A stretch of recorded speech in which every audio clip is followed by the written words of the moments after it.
The queen hid a pea under her bed, because she wanted to see if the girl was a princess with delicate skin. The bed was covered with 20 layers of mattresses. If the girl could feel the discomfort, then she was a real princess. And the queen did this because she had a spoiled son. In order to have a grandchild soon, his parents had searched for princesses from all neighboring countries. But the prince couldn't stand any of them. When he met a fat one, he said she was too plump. When he met a thin one, he said she had nothing to offer. The queen wanted her son to lower his expectations, but the prince insisted on finding a real princess. Seeing that her son was so determined, the queen decided to take him on a trip around the world to find a real princess. The king was against it, saying that traveling around the world would cost too much money. The whole country would be in debt and face extinction. The queen immediately countered, "If we don't solve the problem of the prince's marriage, there will be no successor to the throne, and the country will be destroyed even faster." So the matter was settled. In the next 6 months, the queen took the prince on a tour of the world, visiting every country, even the cold and snowy kingdom. But he still hasn't found the one he likes. After that, they went to the dragon palace in the deep sea to look for. Looking at the handsome mermaid in front of them, the prince thought she was too vulgar. Half a year passed quickly and the queen and prince returned to their country.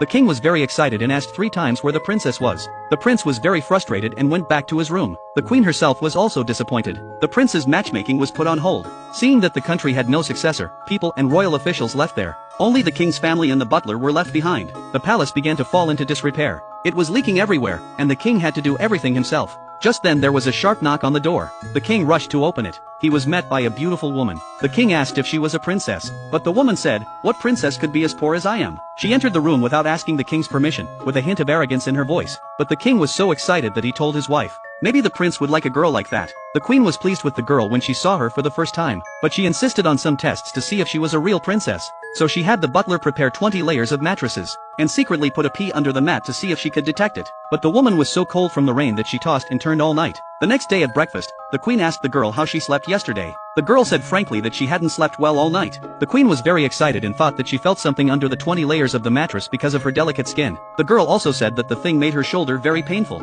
The queen told the girl that she had passed the test and arranged her first meeting with the prince. The girl was puzzled. She said she hadn't thought about marrying the prince. She began to lose her temper in front of the queen. The prince was impressed by the girl's personality. He wanted to get in touch with her. When the prince asked the girl if she wanted to marry him, the girl said she hadn't thought about it yet. But when she heard the butler say he had a house full of gold and silver jewelry, the girl immediately said she would marry the prince. The matter finally came to an end. The prince and the girl were married, and the country returned to its former glory.